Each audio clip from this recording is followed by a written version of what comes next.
Salam değerli izləyicilər, bugünkü izahımız olacaq İngiltərə 2-ci Dünya Müharibəsindən sonra. Bilirik ki, 1939 və 45-ci illəri əhatə edir. 2-ci Dünya Müharibəsi və 1-ci Dünya Müharibəsi də 1914 və 18-ci illəri əhatə edir. Hər iki Dünya Müharibəsində İngiltərə müharibədə iştirak edir və hər ikisində də müharibədən qalib dövlət kimi çıxır. Amma qalib dövlət kimi çıxsa da, yəni adı üstündə müharibədir, müharibədən düzdür, qalib kimi çıxsa da, amma ölkəyə çoxlu maddi ziyan dəyir və bu da təbii ki, dövlət borclarını artırır və nəticəsində də borcların artmağı nəticəsində də İngiltərə hansı dövlətdən asılılığı güclənir? Təbii ki, Amerikadan asılılığı güclənəcək. Sonra müharibədə dedik qalib çıxır, amma qalib çıxsa da iqtisadi cəhətdən bir sıra dövlətlərdən geri qalır. Məsələn, hansı dövlətlər? Amerikadan yenə də və SSR-dən geri qaldı. Həmçinin müharibədə qalib çıxsa da dənizdə hökmranlığını itirir. Dənizdə üstünlük kimə keçir? Amerikaya keçdi. Həmçinin nə deyə bilərik? Müharibədən qalib çıxsa da dominonlardır, müstəmləkələrdir, artıq bunlarda iqtisadi cəhətdən güclənir və tədricən İngiltərədən uzaqlaşırlar. Və bu da təbii ki, iqtisadi cəhətdən güclənirsə və İngiltərədən uzaqlaşırsa nəyə səbəb olacaq? Müstəmləkə sisteminin dağılmağına səbəb olacaq. Bunları bildik.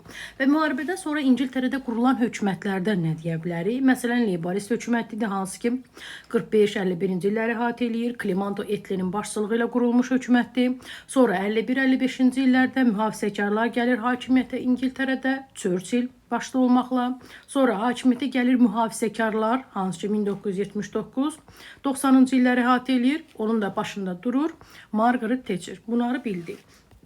Və qeyd elədik ki, 1945-ci ildə 51-ci ilə qədər İngiltərədə hakimiyyətdə olur Labouristlər hökuməti və başında kim durur? Clement Attlee durdu. Bunları bildik və Clement Attlee hökumətinin həyata keçirdiyi bir sıra daxili siyasət var və həyata keçirdiyi xarici siyasət var. Bunlardan ən əsaslarını vurğulayaq. Daxili siyasətindən məsələn sosial-iqtisadi sahədə islahat keçirir. Neyinir? Vergiləri artıracaq. Sonra nə deyə bilərik? Talon sistemi genişlənir. Bunu bildik. Sonra nə deyə bilər? Pulsuz tibbi yardım onun dövründədir. Milliləşdirmə siyasəti həyata keçirilir. Milliləşdirmə siyasəti həyata keçirdi. Hansı sahələrdə?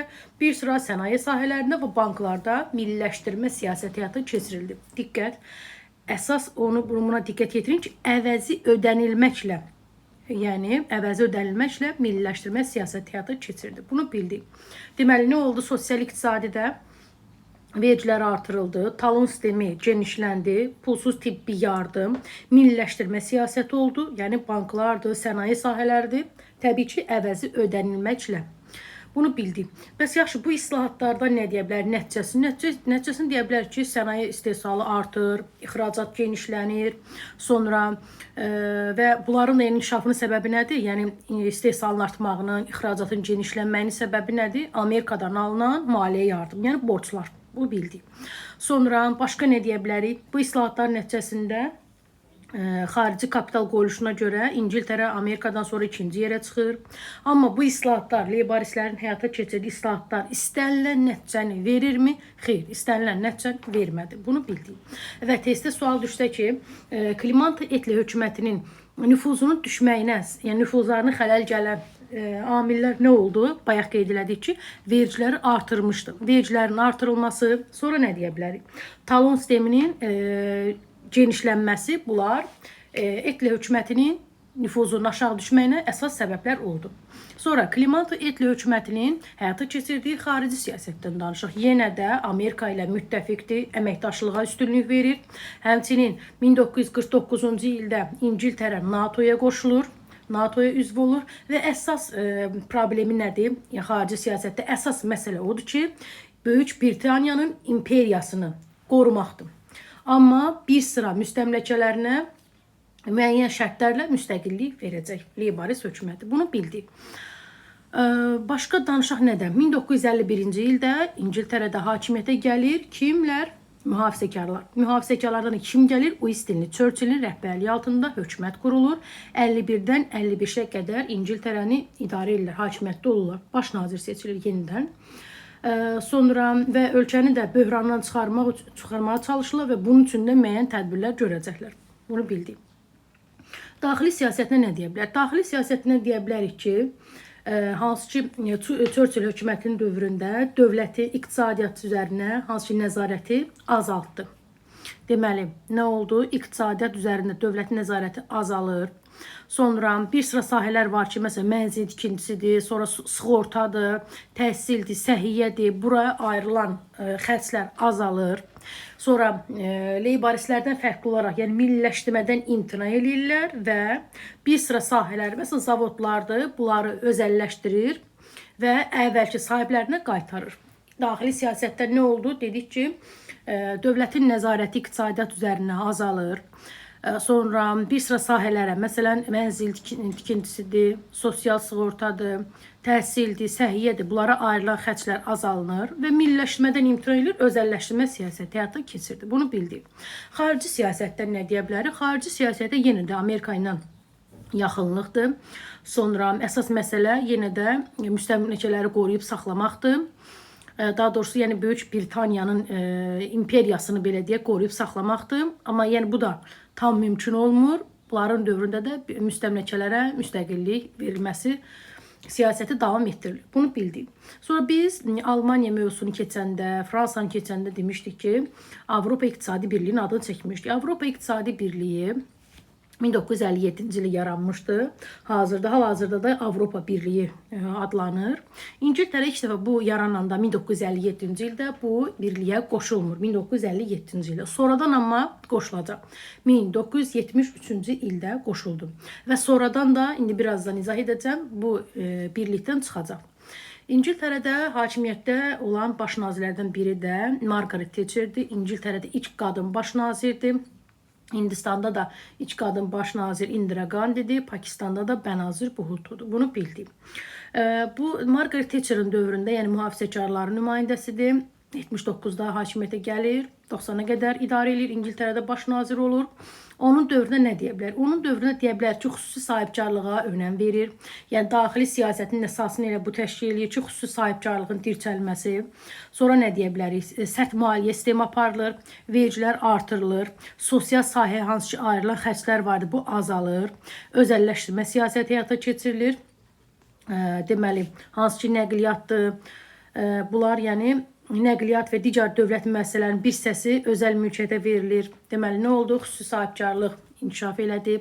Sonra başqa nə deyə bilərik? Sərt maliyyə sistemi keçirildi, vergilər artırıldı, sosial sahəyə ayrılan xərclər azaldıldı. Bunu bildik. Xarici siyasətindən nə deyə bilərik?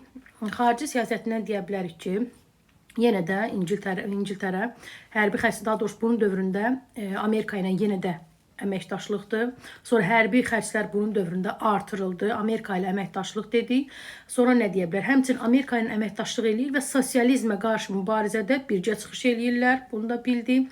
Sonra bir də nə deyə bilərik? Bunun dövründə 1982-ci ildə Falkland böhranı baş verir və onu da qeyd edelim ki, MİQ imtahanına tez-tez düşür ki, məsələn Falkland böhranı, sonra nə deyə Berlin böhranı, Karib böhranı, sonra bir də nə idi? Kipr böhranı.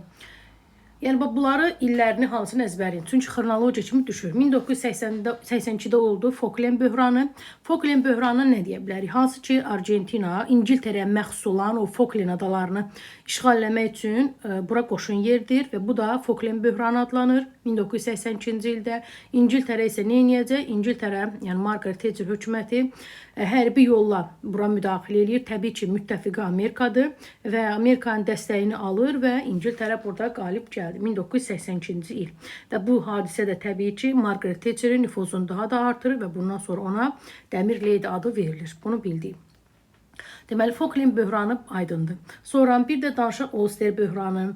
Ümumiyyətlə 60-cı illərin sonlarında artıq Ulster İrlandiya ilə birləşmək uğrunda mübarizə aparır. Bunu bildik və 1968-də Ulsterdə toqquşmalar baş verir. Bu toqquşmalar milli, siyasi zəmində baş verir və nəticəsində də 1990-cı ildə İngiltərə, Şotlandiyadır, Uelsdir, bunların muxtariyyətini genişləndirir. Həmçinin 1990-cı ildə Leyboristlər hökuməti, hansı ki bu dövrdə hakimiyyətdə idi. Leyboristlər hökuməti İrlandiyanın bir sıra siyasi partiyalar arasında danışıqlar gedir. Yəni Ulsterlə bağlı danışıqlar gedir və razılıq əldə olunur. Razılığa əsasən Ulsterə geniş muxtariyyət hüququ verildi. Bunu bildik. Sonra müasir dövrdə İngiltərədə nə deyə bilərik? Müasir dövrdə İngiltərədən deyə bilərik ki, yenə də Amerika ilə əməkdaşlıqdır, NATO ilə əməkdaşlıqdır. Bunu bildik. Sonra bir də müasir dövrdə Amerikadan deyəndə deyə bilərik ki, 2001-ci ildə sentyabrın 11-də Amerikada terror hadisəsi baş verdi və bundan sonra da İngiltərə Amerikanın ordusunun tərkibində, yəni hərbi əməliyyatlarda iştirak edir, hansı ki Əfqanistanda, İraqdakı hərbi əməliyyatlarda iştirak elədi. Və onu da qeyd edelim ki, nüvə silahına malik olan bir dövlətdir müasir dövrümüzdə İngiltərə. Sonra dünyanın yəni əsas söz sahiblərindən biridir. Sonra beynəlxalq məsələlərin həllində də elə İngiltərənin rəyindən istifadə olunur. Sonra nə deyə bilərik? Xarici kapital qoyuluşuna görə Amerikadan sonra ikinci yerdədir. Dünyanın ən iri maliyyə mərkəzlərindən biridir. Bunu deyə bilərik. Və bayaq qeyd elədik ki, Avropa İqtisadi Birliyi 1957-də yaranır. İngiltərə ora qoşulacaq 1973-cü ildə. Amma sonradan İngiltərə bu Avropa İqtisadi Birliyindən çıxacaq. Neçənci ildə çıxır? Brexit, yəni Brexit planına əsasən 2020-ci ildə bu iqtisadi birlikdən çıxdı. Sonra dedik ki, Amerikada terror hadisəsi nə vaxt oldu? 2001-ci ildə oldu. Bunu bildik. Sonra Margaret Thatcher'in idarə etdiyi illər, İngiltərədə baş nazir olduğu dövr 79-90-cı illərdə oldu. Sonra Falkland böhranı 1982-ci ildə oldu. Sonra neçənci ildə Şotlandiya, Uelsin muxtariyyəti genişləndi, 90-cı illərdə genişləndi. Həmçinin Ulsterə də elə bu illərdə geniş muxtariyyət hüququ verildi. Sonra nə deyə bilərik? Margaret Thatcher özəlləşdirib yoxsa milliləşdirdi? Özəlləşdirmə siyasəti həyata keçirdi. Sonra başqa nə deyə bilərik? Həmçinin özəlləşdirməni biz Churchilldə də eşitdik ki, Churchill də özəlləşdirmə siyasəti elədi. Sonra başqa nə deyə bilərik? Başqa deyə bilərik ki, hansı hökumət o hökumətin dövründə pulsuz tibbi yardım göstərilməyə başladı. Təbii ki, Clement Attlee Leyboristlərin dövründə. Sonra müharibədə qalib gəlir, amma qalib gəlsə də təbii ki, dənizlərdə hökmranlığını itirir, Amerikaya keçir. İqtisadi cəhətdən hansı dövlətlərdən geri qalır? İqtisadi cəhətdən Amerikadan, SSR-dən geri qalır, bunu bildik. Amerikadan borc alır, Amerikadan asılılığı güclənir. Sonra Leyborist hökumətin dövründə də, sonra mühafizəkar Churchillin dövründə də təbii ki, müstəmləkələrə bir sıra müstəqillik verəcək, bunu bildik. Sonra Clement testdə sual düşə bilər ki, Clement Attlee hökumətinin həyata keçirdiyi siyasətin, yəni uğursuzluğunun, onun daha doğrusu nüfuzunun aşağı düşməyinə səbəb nə oldu? Aşağı düşməyinə səbəb oldu ki, vergilərin artırılması, talon sisteminin əhatəsinin genişləndirilməsi oldu, bunu bildik. Sonra başqa nə deyə bilərik? Daha doğrusu Clement Attlee'nin dövründə bir də təkrarlayaq, vergilər artırılır, talon sistemi genişlənir, pulsuz tibbi yardımdır, milliləşdirmə siyasəti həyata keçirir, sənaye sahələrdir, yəni bir sıra sənaye sahələrdir, banklardır, milliləşdirildi, bunu da bildik. Müharibədən qalib dövlət kimi çıxdı, birinci müharibədə də, ikinci müharibədə də. Sonra NATO'ya qoşulur 1949-cu illərdə. Belə, ümid edirəm ki, sizə faydalı oldu.